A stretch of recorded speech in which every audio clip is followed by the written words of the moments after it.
日本食なら世界中の誰でも幸せになれる最強の避難所なのだ。寿司にラーメン、焼き魚の定食まであれば海外生活も怖くないのだ。言葉が通じなくても美味しいご飯を囲めばみんな仲間になれるはずなのだ。ずいぶん幸せな夢ね。けれどその避難所にも入れない人がいるわ。嘘でしょ。日本食ほど種類が多くて親切な料理はないはずなのだ。現実を見なさい。その夢は大拡散された一言で処刑されたわ。投稿の趣旨は単純よ。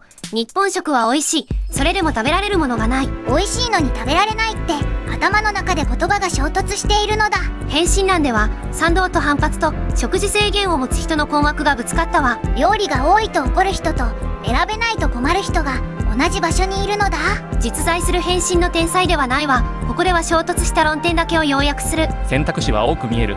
でも私が安心して注文できる料理は見つけにくい。選べる料理の数と食べられる料理の数は同じじゃないのだ。料理の種類が少ないのか、自分向けの料理を探しにくいのか、分けなさい。味の好みと宗教とアレルギーと倫理上の選択も同じではないわ。全部まとめて多様性と呼んだら何が不足しているか見えなくなるのだ。その通り、言葉だけ大きくしても目の前の空腹は一口も減らない。日本食万能説が開始1分で細かく解体されてしまったのだ。現実を見なさい。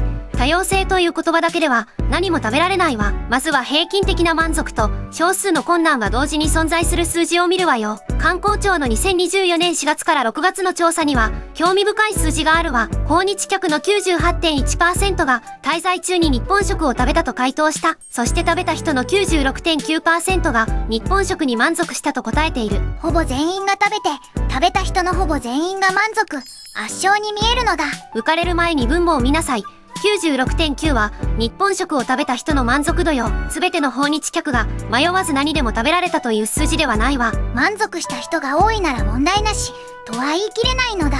平均点が高くても条件に合う一皿を探せない人は残るのよ。98.1% が食べ、96.9% が満足。それでも迷子は消えない。日本政府観光局も菜食の旅行には困難があると公式に案内しているわ。肉や魚が見えない料理でも出汁や調味料に動物性原料が入る場合がある。野菜が乗った料理なら安心という見た目判定は危ないのだ。そばのつゆ、煮物の出汁、付属のタレ、見えない材料ほど判断が難しい。料理を見ただけではわからない。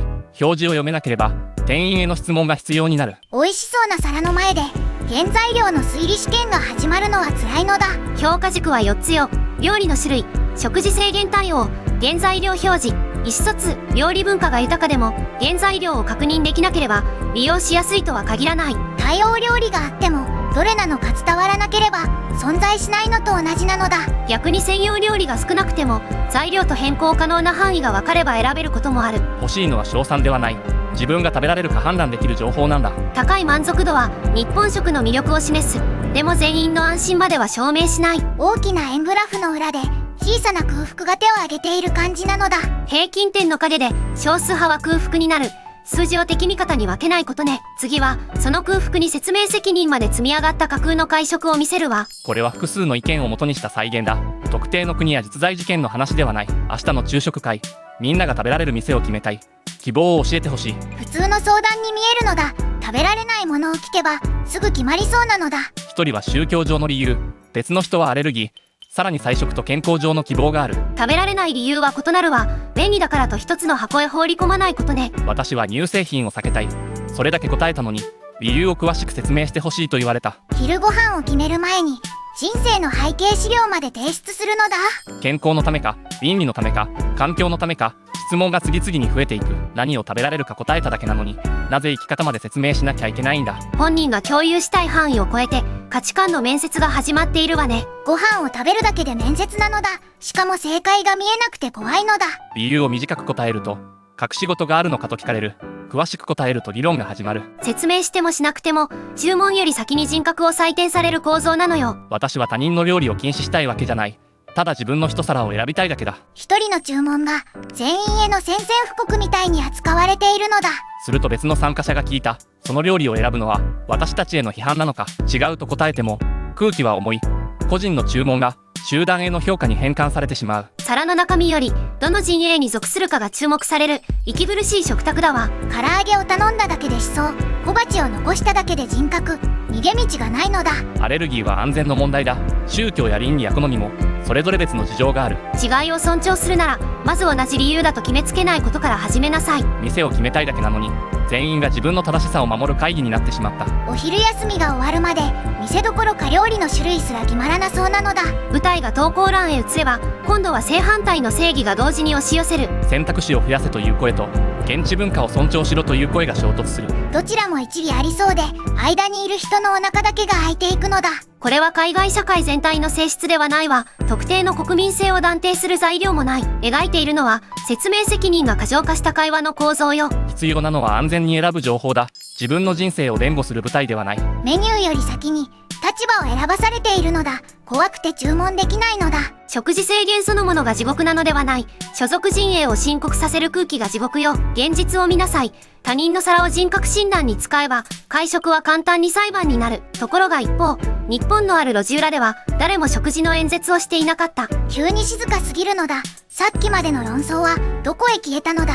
聞こえるのは引き戸の音と食器の音。それぞれの店が営業しているだけ。定食屋、豆腐料理店、そば店、精進料理店まで同じ町にあるのだ。ここからは地獄から聖域への転換よ。ただし完璧な楽園ではないわ。長い理念文がないのだ。食品サンプルと品名と値段しか置いていないのだ。この映像では選択肢が黙って営業している。それ以上の一般化は禁物よ。誰も多様性を宣言していないのに違う料理が隣同士に並んでいるのだ。誰が正しいか決めなくても客は入りたい店の引き戸を開けられる。静かすぎて不安なのだ。食べる前に勝者を決めなくていいのだ。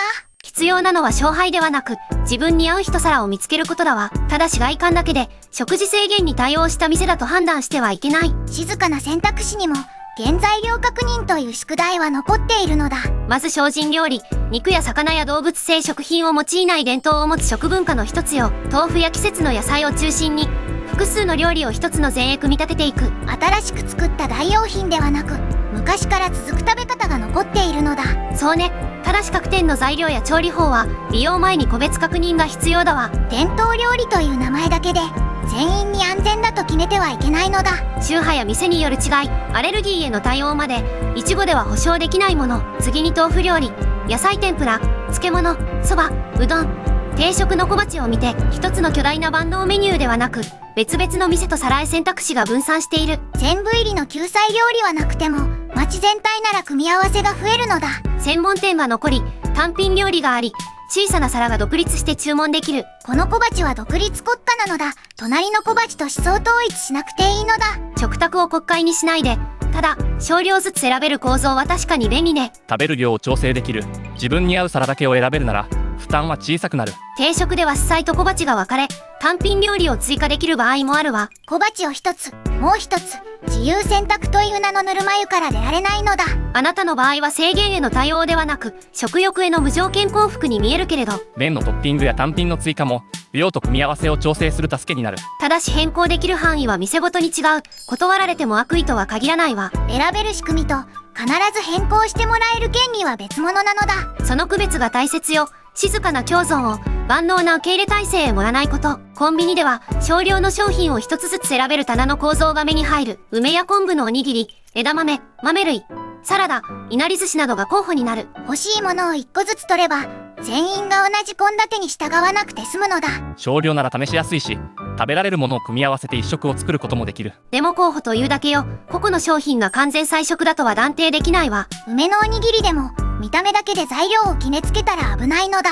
魚介だし、調味液、付属のタレ、表から見えない材料を赤信号として覚えて。菜食とハラールとアレルギー対応は別だ。一つ確認して全部安全とは限らない。撮影した商品の最新表示を一つずつ確認して初めて判断できるのよ。棚から1個取るだけでも最後の確認は自分で必要なのだ。日本政府観光局も言語や文化の壁と隠れた動物性原料を案内している。観光庁も受け入れ環境を整えている途中よ。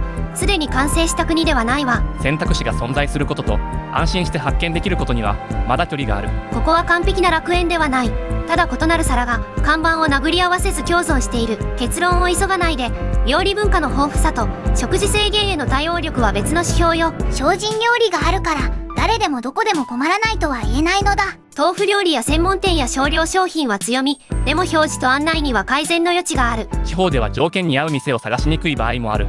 移動先によって事情は変わる。日本が海外より多様だという総合順位をここで作ることはできないわ。勝敗を決めた瞬間、最初と同じ食卓戦争へ戻ってしまうのだ。そうよ。比較の目的は賞賛ではなく、どこで誰が迷うかを見つけること。日本にも原材料表示、魚介だし、地方での店探しという課題が残る。選択肢があっても読めない、聞けない、近くにないなら利用は難しくなる。黙って並べる強さだけでは何が入っているかまでは伝わらないのだ。理念を掲げるだけでは空腹は消えない。黙って並べるだけでも材料は伝わらない。必要なのは利用できる選択肢とそれを判断できる情報の両方だわ。説明は必要だ。でも選ぶ理由まで人格の証明として要求する必要はない。地獄の本質は選択理由を互いの人格評価へ変換することにある。何を食べるか聞かれたのに何者なのか裁かれるのは嫌なのだ。聖域の本質も日本が正しいことではない。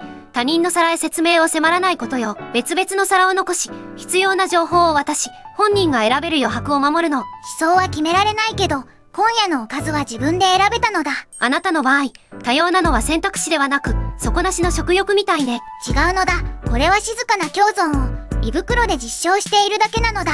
都合のいい研究ね。でも異なる皿を同じ卓上へ残す発想は悪くない。理由を争う前に選べる一皿と分かる表示がある。それだけで助かる人はいる。多様性は叫ぶことか選択肢を残すことか。答えは片方だけではないわ。宣言も必要、選べる料理も必要、そして小鉢はもっと必要なのだ。最後だけ余計よ。現実を見なさい。食欲を理念で正当化しないことね。あなたの街にも理念を叫ばず残っている選択肢はあるかしら。昔からある専門店や何気なく選べる一皿をコメントで教えてちょうだい。見た目ではわからない材料に驚いた経験もぜひ聞かせてほしいのだ。次回は外国人が日本の食品表示で迷う理由を現実から観察するわ。日本の当たり前が次はいつ異常認定されるかわからないのだ。見逃さないようチャンネル登録をお願いするのだ。静かな選択肢にも見えない課題にもまだ観察する価値があるわ。現実を見たい人だけまた来なさい。